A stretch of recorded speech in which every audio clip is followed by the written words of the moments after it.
The supplies for this first project are super minimal. All I'm going to be using is some cement, some Mod Podge, a wooden tissue box holder, and a paintbrush. So I'm starting off by taking my Mod Podge, and I'm actually going to be mixing the cement powder with the Mod Podge.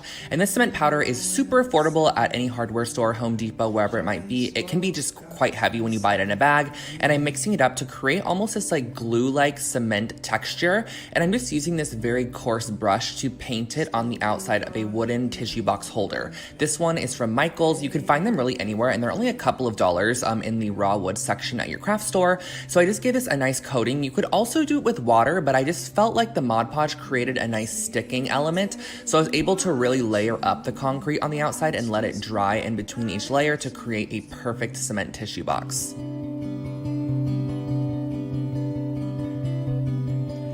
should never know that I'm right. She's always too cold. Next up, we are just going to be using a bowl, some macrame cording, and a pair of scissors to create a macrame planter out of a bowl. This is a project that I featured on my channel before, but it's an oldie but a goodie, so I figured why not re-share it with you guys. This one is really great. So I started off with 8 6-foot strands of the macrame cord, and I tied them in a knot at the bottom and then separated them into 2 strand sections, almost in a plus sign. And then what I'm doing is creating a first set of square knots in all of these strand sections. So in one strand section, I'm doing a square knot, and a square knot is right over left, left over right. And I'm doing this about 2.5 to 3 inches from our initial knot that we created to attach all the cordings. And then using the neighboring strands, I'm creating another square knot about the same distance away, about 2 inches away. And as you can see here, this is where it comes in with my little saying. It's pretty self-explanatory if you see what I'm doing, but you kind of have to watch what I'm doing. And then you can place your bowl on top and see exactly how many more knots you need to do. So I actually created another set of knots with the neighboring strands about 7 inches from the initial ones. This is just going to cradle that bowl a little bit nicer. And then I wanted to add a bit more of a decorative element. So all you have to do to create this decorative element is repeat the square knot. So you're gonna go right over left, left over right, right over left, left over right. And it's gonna create this nice little macrame section on all 4 strands. And when you're completely done, you can actually tie all of the strands together at the top in a knot. And there is your planter.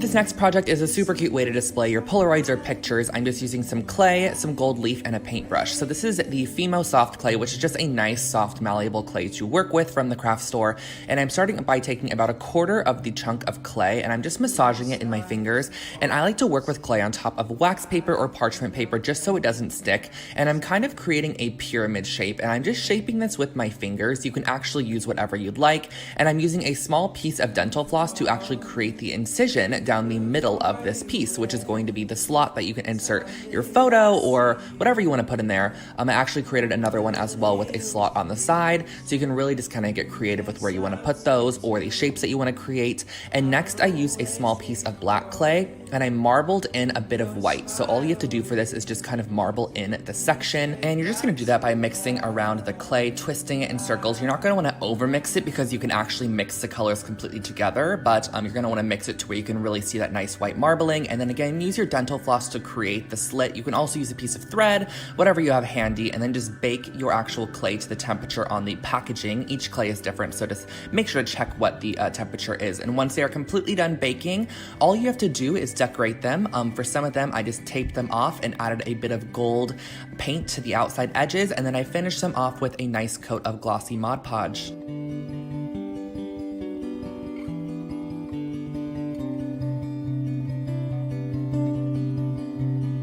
Oh my gosh, guys, this project's taking me back to memory lane. I did this one so long ago, but it's still such a good idea. So I'm using some Quikrete fast setting concrete mix, only legit like $5 to $10 at the hardware store, and I'm scooping some of it out, and then I'm going to be mixing it with a good amount of water. You kind of have to eyeball it to create a nice consistency of concrete to water ratio. And then what I'm doing is I'm pouring it into a foam cup. I just find that the foam cup was a great way to get a nice clean finish on the concrete, and I'm pressing inside of it a little shot glass, one of those little solo shot glasses, because I want an area for a tea light to go. So as you press these little cups in, it's actually going to need to have some weight on the inside of the cup because it's going to want to actually pop back out. So I left these outside to dry, and then once they were completely dry, you can remove that inside solo cup, and then you can cut away the outside foam cup. And I just found this to be the easiest way to actually create these. And they legit look like they cost so much in the end, but they were actually super, super affordable and easy to create. I went in with a bit of sandpaper to sand down any rough or harsh edges. And then I also did do a little bit of painting. I used some painter's tape to create a nice little like silver chrome effect on these. I love the way they turned out, but you can also do this with a color. You can do it with a white or a cream to create kind of a farmhouse vibe, whatever you want to go for. But these are your finished off little tea light holders. You just love to do, and I'll always get caught up. Okay, now we're getting to a bit of woodworking, and typically I would leave this to Rachel Metz, but I guess 2.5 years ago, I decided I wanted to do it myself. I was feeling ambitious, and it's also so weird, you guys, to see myself without tattoos. Like, look at myself. I was a little pure innocent child, and now I am just... I guess I am still pure and innocent. Anyways, I'm starting off by taking the longer sections of the wood, which are 4-foot long sections. I had 2 of them, and I'm just going to be creating 2 sections on these wood pieces where I want to add the shelves. So I'm marking those spots, and I'm pre-hammering in the nails. Typically, you probably would want to use screws for this, but back in the day, I don't think I had a screwdriver, so I actually just used nails, and I'm nailing these 2 16-inch pieces of wood. And by the way, guys, these are a 1x4 piece of wood, if you are curious. I think they're like a piece of pine or something, but I'm just creating a leaning shelf that was super, super affordable to recreate.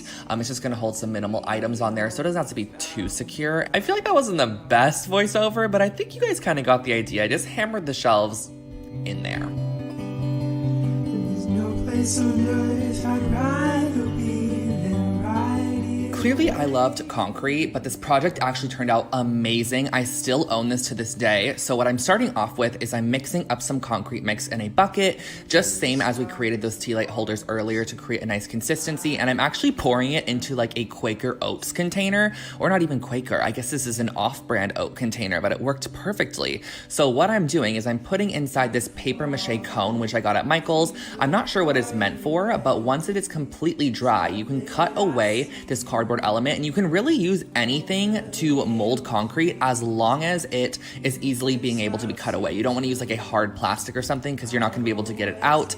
And once you're done, this is going to be creating a bottom heavy cement holder to display your jewelry on. Me straight back to life. For this last project here, you are looking at a viral Pinterest project, you guys. This, if you search this on Pinterest, if you search minimal room decor, literally the photo of this project comes up absolutely everywhere. It's crazy, and it's simple. So all I had to do was I got 3 different Dollar Tree little vases, and I cut off a little bit of hemp cording, wrapped it around the neck of the jar multiple times, and then also left a long tail, which I then created a loop for hanging. So this is kind of what it looks like. You just wrap it around the neck of the jar a couple of times to kind of give it a rustic look, tie off the excess, and then I liked to stagger the lengths of the actual string that's going to hold this to the wall. So I did it to 3 different vases of different sizes, but you're going to want to make sure that your kind of glass vase has a lip on it, and then you can go ahead and stagger them on the wall as shown here. You can input your plants. I just used some faux ones for this project. Super, super cute. You can put them in there and change them out whenever you please, and that finishes off your little wall hanging. Just woke up to the sound of you.